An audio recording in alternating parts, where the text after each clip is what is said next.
శ్రీ పరాభవనామ సంవత్సరం ఉగాది నుండి వృశ్చిక రాశి వారికి ఎలాంటి ఫలితాలు కలగబోతున్న విషయాన్ని తెలుసుకుందాం. వృశ్చిక రాశి అంటే విశాఖ 4వ పాదం, అనురాధ 4 పాదాల వారు, జ్యేష్ఠ 4 పాదాల వారు. ఈ సంవత్సరం వృశ్చిక రాశి వారికి ఆదాయం 11, ఖర్చు 5, రాజ్యపూజ్యం 2, అవమానం మాత్రం 6 కింద ఉంది.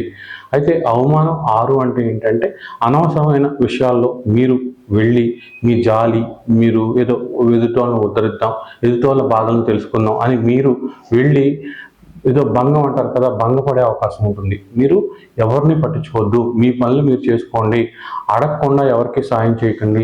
దీనివల్ల మీరు భంగపడే అవకాశం తక్కువ ఉంటుంది. ముఖ్యంగా లిమిటెడ్ పీపుల్తో ఉండండి. ఎప్పుడు మీ వెనకాల ఉండేవాళ్ళు, మీ మంచి కోరుకునే వాళ్ళతో మీరు ఉండండి తప్ప ఎప్పుడన్నా ఫోన్ చేసేవాళ్ళు, ఎప్పుడన్నా మీకోసం అవసరం ఉంటే ఫోన్ చేసేవాళ్ళని పక్కన పడేయండి. ఇలా ఉంటే మాత్రం తప్పకుండా అవమానం అనేది తగ్గుతుంది. మొత్తం మీద వృశ్చిక రాశి వారికి ఈ ఉగాది నుండి వచ్చే ఉగాది వరకు గ్రహాలు ఎలా ఉన్నాయి, ఏ గ్రహాలు అనుకూలంగా ఉన్నాయి, ఏ గ్రహాలు ప్రతికూలంగా ఉన్నాయి, మీ దశలు అంతర్దశలు ఎలా ఉంటాయి, ఈ గ్రహాలు అత్యంత అనుకూలంగా ఉంటాయి, ఒకవేళ పాపగ్రహాల దశలు అంతర్దశలు జరిగితే మీకు ఎలాంటి ఫలితాలు కలుగుతాయి, ఏ రెమెడీలు పాటించాలి అనే చక్కటి విషయాలతో ఈ పరాభవ నామ సంవత్సర ఫలితాలను మీ ముందుకు తీసుకొచ్చాం. స్కిప్ చేయకుండా చూడండి.